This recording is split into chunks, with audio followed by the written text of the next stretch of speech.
خروج 18واں باب۔ اور جو کچھ خداوند نے موسیٰ اور اپنی قوم اسرائیل کے لیے کیا، اور جس طرح سے خداوند نے اسرائیل کو مصر سے نکالا، سب موسیٰ کے خسر یترو نے جو مدیان کا کاہن تھا سنا۔ اور موسیٰ کے خسر یترو نے موسیٰ کی بیوی سفورا کو، جو میکے بھیج دی گئی تھی، اور اس کے دونوں بیٹوں کو ساتھ لیا۔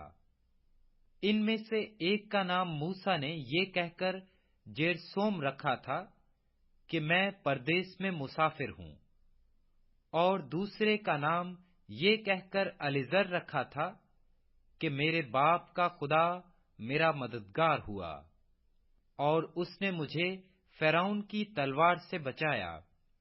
اور موسیٰ کا خسر یترو اس کے بیٹوں اور بیوی کو لے کر موسیٰ کے پاس اس بیابان میں آیا جہاں خدا کے پہاڑ کے پاس اس کا ڈیرا لگا تھا۔ اور موسیٰ سے کہا کہ میں تیرا خسر یترو تیری بیوی کو اور اس کے ساتھ اس کے دونوں بیٹوں کو لے کر تیرے پاس آیا ہوں۔ تب موسیٰ اپنے خسر سے ملنے کو باہر نکلا، اور کورنش بجا لا کر اس کو چوما، اور وہ ایک دوسرے کی خیر و عافیت پوچھتے ہوئے خیمہ میں آئے۔ اور موسیٰ نے اپنے خسر کو بتایا کہ خداوند نے اسرائیل کی خاطر فرعون کے ساتھ کیا کیا کیا، اور ان لوگوں پر راستہ میں کیا کیا مصیبتیں پڑیں، اور خداوند ان کو کس کس طرح بچاتا آیا۔ اور یترو ان سب احسانوں کے سبب سے جو خداوند نے اسرائیل پر کیے تھے کہ ان کو مصریوں کے ہاتھ سے نجات بخشی، باغ باغ ہوا۔ اور یترو نے کہا، خداوند مبارک ہو، جس نے تم کو مصریوں کے ہاتھ اور فرعون کے ہاتھ سے نجات بخشی، اور جس نے اس قوم کو مصریوں کے پنجہ سے چھڑایا۔ اب میں جان گیا کہ خداوند سب معبودوں سے بڑا ہے، کیونکہ وہ ان کاموں میں جو انہوں نے غرور سے کیے ان پر غالب ہوا۔ اور موسیٰ کے خسر یترو نے خدا کے لیے سوختنی قربانی اور ذبیحے چڑھائے، اور ہارون اور اسرائیل کے سب بزرگ موسیٰ کے خسر کے ساتھ خدا کے حضور کھانا کھانے آئے۔ اور دوسرے دن موسیٰ لوگوں کی عدالت کرنے بیٹھا، اور لوگ موسیٰ کے آس پاس صبح سے شام تک کھڑے رہے۔ اور جب موسیٰ کے خسر نے سب کچھ جو وہ لوگوں کے لیے کرتا تھا دیکھ لیا، تو اس سے کہا، یہ کیا کام ہے جو تو لوگوں کے لیے کرتا ہے؟ تو کیوں آپ اکیلا بیٹھتا ہے، اور سب لوگ صبح سے شام تک تیرے آس پاس کھڑے رہتے ہیں؟ موسیٰ نے اپنے خسر سے کہا، اس کا سبب یہ ہے کہ سب لوگ میرے پاس خدا سے دریافت کرنے کے لیے آتے ہیں۔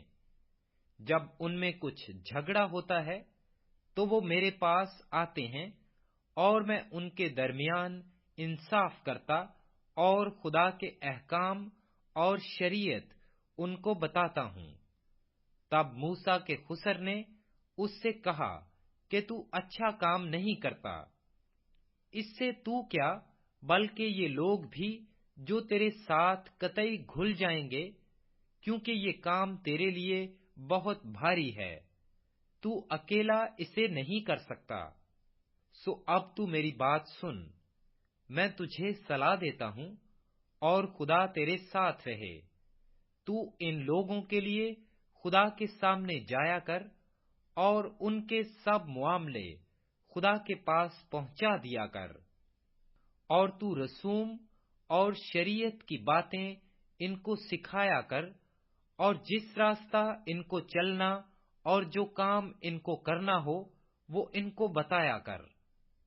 اور تو ان لوگوں میں سے ایسے لائق اشخاص چن لے جو خدا ترس اور سچے اور رشوت کے دشمن ہوں، اور ان کو 1000 اور 100 اور 50 اور 10 آدمیوں پر حاکم بنا دے، کہ وہ ہر وقت لوگوں کا انصاف کیا کریں، اور ایسا ہو کہ بڑے بڑے مقدمے تو وہ تیرے پاس لائیں، اور چھوٹی چھوٹی باتوں کا فیصلہ خود ہی کر دیا کریں۔